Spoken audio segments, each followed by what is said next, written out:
In this essay, I'll talk about The Silence of the Lambs movie. Based on Thomas Harris' novel The Silence of the Lambs, it is one of the most popular films of its kind. Silence of the Lambs is one of the only three films to win the Big Five Academy Awards. The story is about a young FBI female trainee who is hunting a serial killer, Buffalo Bill, who skins his female victims. The FBI sends trainee Clarice Starling, Jodie Foster, to interview Doctor Hannibal the Cannibal Lecter, Sir Anthony Hopkins, a brilliant psychiatrist turned into a psychopathic serial killer who may provide psychological insight and clues to the killer's action. Having Jonathan Demme as a director of photography and Tak Fujimoto as photographer, The Silence of the Lambs is also a complex cinematic masterpiece. Jonathan Demme, the Oscar-winning director of The Silence of the Lambs, worked in successful films such as The Manchurian Candidate and Philadelphia. In a conversation between Demme and Anderson at the Austin Film Festival in 2015, Anderson asked Demme about his trademark use of subjective camera, a technique in which a film shows exactly what is in the actor's point of view, often followed or prefaced by the actor looking directly into the lens. You want the audience to be in the character's shoes, operating on the premise that the more deeply into the character's shoes the audience is, the more they're going to care about what's going on, the more they'll bond with the character.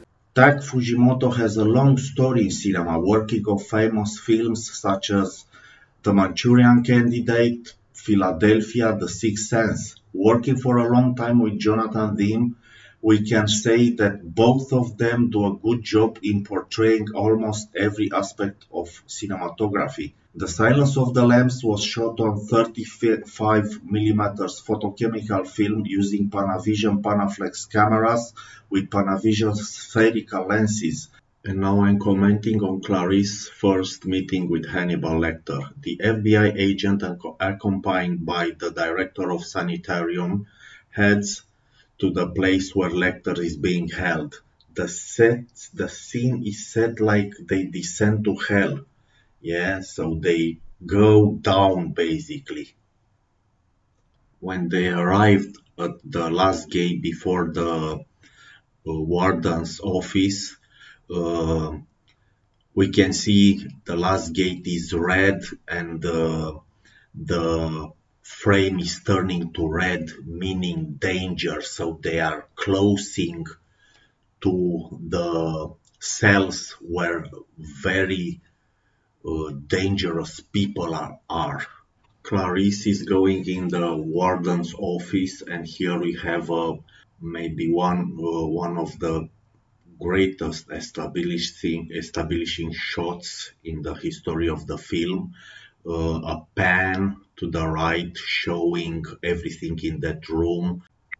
Both scenes, first with Clarice walking down the jail corridor and looking inside the storage room, illustrate the danger that Clarice is and indicate that she is not in control of her surrounding. In the moment she's passing the gate through the cells, the music is starting, giving a sense of fear and showing her to a medium wide shot gives as well a sense of her fragility and insecurity. Again, the point of view shot creates the effect that the movie is watching Clarice. The place where Lecter is imprisoned looks unreal, like the evil dungeon, sending us to the dark, dangerous recesses of the human mind. The music is also louder, participating to the mood, increasing the sense of fear and danger. The camera moves somehow insecurely, participating in the feeling of security. In the first part, we see Lecter standing up, looking like a normal man, but his eyes have no light. as they are covered in darkness, like the demon in him is sleeping or waiting, which increases the sense of dread. The moment Clarice shows him his ID and he approaches the camera, he gets bigger and bigger, going from medium close-up to extreme close-up fast. His eyes glow, but have an inhuman light. The devil in him has woken up. The subjective camera technique has a major impact in inspiring horror, and practically the viewer is part of the film because the lecter is looking to the audience through the camera lens. We notice that Lecter's face practically fills the screen while the FBI agent's face covers only half of it. Through this cinematic technique, we get the idea that Clarice is powerless, insecure, and scared, while Lecter is in position of strength.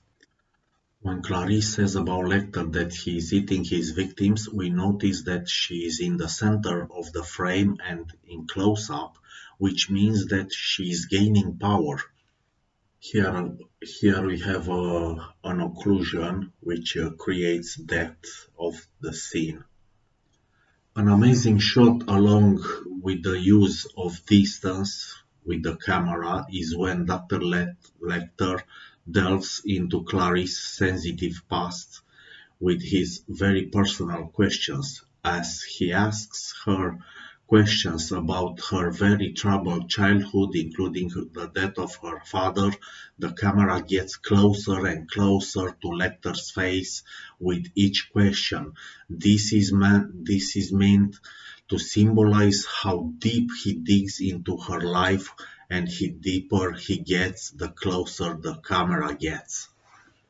And basically, you see Clarice getting smaller and smaller and almost out of frame, signifying the devastating effect of Lecter's words.